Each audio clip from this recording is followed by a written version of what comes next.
بسم اللہ الرحمن الرحیم یا ایہا الذین آمنوا اتقوا اللہ حق تقاتہ ولا تموتن الا وانتم مسلمون یا ایہا الناس اتقوا ربکم الذی خلقکم من نفس واحدہ وخلق منها زوجها وبث منهما رجالا كثيرا ونساء واتقوا الله الذي تساءلون به والأرحام إن الله كان عليكم رقيبا يا أيها الذين آمنوا اتقوا الله وقولوا قولا سديدا يصلح لكم أعمالكم ويغفر لكم ذنوبكم ومن يطع الله ورسوله فقد فاز فوزا عظيما اللهم صل على محمد وعلى آل محمد كما صليت على إبراهيم وعلى آل إبراهيم إنك حميد مجيد اللهم بارك على محمد وعلى آل محمد كما باركت على إبراهيم وعلى آل إبراهيم إنك حميد مجيد رب اشرح لي صدري ويسر لي أمري واحلل عقدة من لساني يفقهوا قولي اللهم رب زدني علما اللهم رب زدني علما اعوذ باللہ من الشیطان الرجیم بسم اللہ الرحمن الرحیم عاملۃ ناصبہ تصلی نارا حامیہ وان النبی صلی اللہ علیہ وسلم کان یقول فی دبر الفجر اللہم انی اسألک علما نافعا وعملا متقبلا ورزقا طیبا او کما قال علیہ الصلاۃ والسلام۔ ہر قسم کی حمد و ثنا، ہر قسم کی بڑائی کی بریائی اللہ احکم الحاکمین کی ذات ببرکت کے لیے، کروڑہا درود و سلام سید الانبیاء،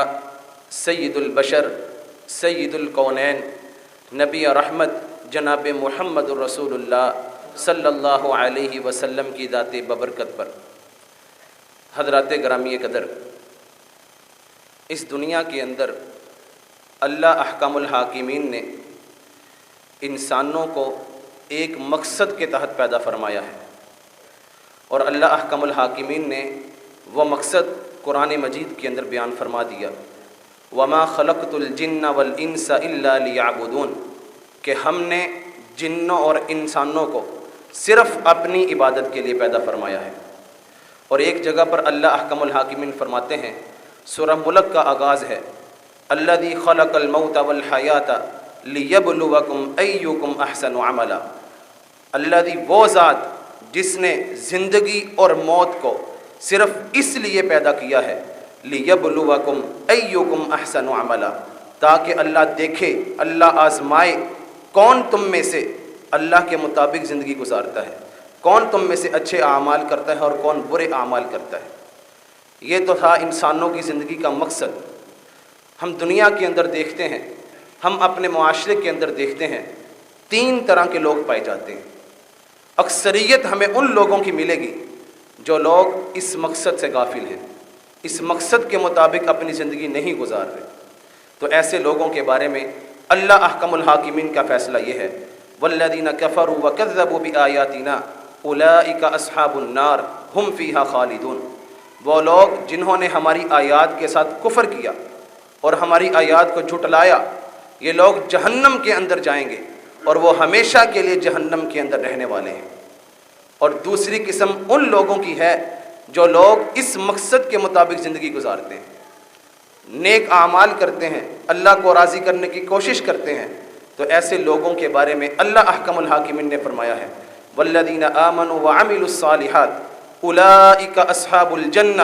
ہم فیہا خالدون، وہ لوگ جو ایمان لائے اور نیک عمل کیے، یہی لوگ جنت والے ہیں، جنت کے اندر داخل ہونے والے ہیں، اور وہ اس جنت کے اندر ہمیشہ کے لیے رہیں گے۔ لیکن ایک تیسری قسم ان بد نصیبوں کی ہے، ان لوگوں کی ہے جو اس مقصد کے مطابق زندگی گزارنا چاہتے ہیں، محنت کرتے ہیں، کوشش کرتے ہیں، ساری عبادات کرتے ہیں، لیکن کل قیامت کا دن ہوگا، اللہ احکم الحاکمین ان کی نیکیوں کو ریزہ ریزہ بنا کر اڑا دے گا۔ ان کی نمازیں، ان کے روزے، ان کا حج، ان کی عبادات ان کے کسی کام نہیں آئیں گی۔ ایسے لوگوں کے بارے میں اللہ احکم الحاکمین نے سورۃ الغاشیہ میں فرمایا ہے، عاملۃ ناصبہ، عمل کر کر کے تھک جانے والے، اتنی عبادت کی ہے کہ عبادت کر کر کے تھک گئے ہیں، اتنی نمازیں پڑھی ہیں کہ نمازیں پڑھ کے تھک گئے ہیں، اتنے روزے رکھے ہیں کہ روزے رکھ کے تھک گئے ہیں، لیکن تسلا نارا حامیہ، وہ عنقریب دہکنے والی آگ میں داخل ہو جائیں۔ نیکی کے کام کرنا، اس دنیا کے اندر نیکی کے راستے پر چلنا بہت بڑی سعادت ہے، لیکن یہ سعادت اس وقت ہے جب یہ ہماری نیکی اللہ کے ہاں قبول ہو، وگرنہ یہ نمازیں پڑھنا، یہ روزے رکھنا، یہ حج کرنا اگر اللہ کے ہاں مقبول نہیں ہے تو ان عبادات کا کوئی فائدہ نہیں ہے۔ تو آج کے اس خطبہ جمعۃ المبارک کے اندر ہم یہ جائزہ لیں گے کہ وہ کون سی شرائط ہیں، وہ کون سی حدود و قیود ہیں جن کے اندر اگر رہ کر عمل کیا جائے تو اللہ کے ہاں قبول ہوگا، وگرنہ یہ نمازیں، یہ روزے، یہ حج، یہ زکوٰۃ کسی کام نہیں آئیں گے۔ میرے بھائیوں، بہت سے اعمال ایسے ہوتے ہیں جو ہم اس دنیا کے اندر نیکی کے سمجھ کے کرتے ہیں، اور وہ ظاہراً ہوتے بھی نیکی کے ہیں، لیکن اللہ تعالیٰ کے ہاں وہ قابل قبول نہیں ہوتے۔ اللہ احکم الحاکمین نے قرآن مجید کے اندر بہت سے لوگوں کے، پچھلی قوموں کے واقعات بیان کیے تاکہ لوگ عبرت حاصل کریں، لوگوں کو سبق ملے، اور وہ لوگ ان واقعات کو سن کر اپنی اصلاح کریں۔ ان واقعات میں سے اللہ احکم الحاکمین نے آدم علیہ السلام کے 2 بیٹوں کا واقعہ بیان کیا ہے۔ وَاتْلُ عَلَيْهِمْ نَبَأَ ابْنَيْ آدَمَ بِالْحَقِّ، اے اللہ کے نبی، لوگوں کو آدم علیہ السلام کے 2 بیٹوں کا واقعہ سنائیے۔ اِذْ قَرَّبَا قُرْبَانًا فَتُقُبِّلَ مِنْ أَحَدِهِمَا وَلَمْ يُتَقَبَّلْ مِنَ الْآخَرِ، جب دونوں بیٹوں نے اللہ کی راہ میں قربانی کی تھی، جانور کو ذبح کیا تھا، تو اللہ نے ایک کی قربانی کو قبول کر لیا تھا، وَلَمْ يُتَقَبَّلْ مِنَ الْآخَرِ، لیکن اللہ نے دوسرے کی قربانی کو قبول نہیں کیا تھا، اور جس کی قربانی کو قبول نہیں کیا وہ حسد کے اندر آ کر، بغض کے اندر آ کر کہنے لگا لَأَقْتُلَنَّكَ، میں تمہیں ضرور قتل کر دوں گا، کہ اللہ نے تیری قربانی کو قبول کر لیا ہے اور میری قربانی کو قبول نہیں کیا۔ اور وہ کہنے لگا قَالَ إِنَّمَا يَتَقَبَّلُ اللَّهُ مِنَ الْمُتَّقِينَ، اے مجھے قتل کرنے کا منصوبہ بنانے والے، اے میرے بھائی، اگر اللہ نے تیری عبادت کو قبول نہیں کیا، اگر اللہ نے تیری قربانی کو قبول نہیں کیا، اللہ کا یہ قاعدہ ہے انما یتقبل اللہ من المتقین، کہ اللہ تعالیٰ متقی لوگوں سے اعمال کو قبول کرتا ہے۔ جو لوگ متقی نہیں ہوتے، نیک نہیں ہوتے، اللہ ان کی نیکیوں کو، ان کی قربانیوں کو، ان کی نمازوں کو قبول نہیں کرتے۔ علامہ الوسی رحمہ اللہ بیان کرتے ہیں، اس آیت کے تحت تفسیر قاسمی کے اندر یہ بات موجود ہے، وہ بیان کرتے ہیں اس کے اندر اللہ احکم الحاکمین نے کہ یہ قاعدہ بیان کیا ہے، ان اللہ یتقبل الا من مؤمن متقن، اللہ تعالیٰ صرف مومن بندے سے اور اپنے سے ڈرنے والے بندے سے، متقی بندے سے نیکی کو قبول کرتے ہیں۔ ما انعاہ، کتنے ہی افسوس کی بات ہے ان لوگوں کے لیے جو بڑے بڑے نیکی کے کام کرتے ہیں، اور یہ حادثہ، یہ آدم علیہ السلام کے بیٹوں کا واقعہ جس کے اندر یہ بیان ہو گیا کہ اللہ تعالیٰ بہت سے لوگوں کی نیکیوں کو قبول نہیں کرتے۔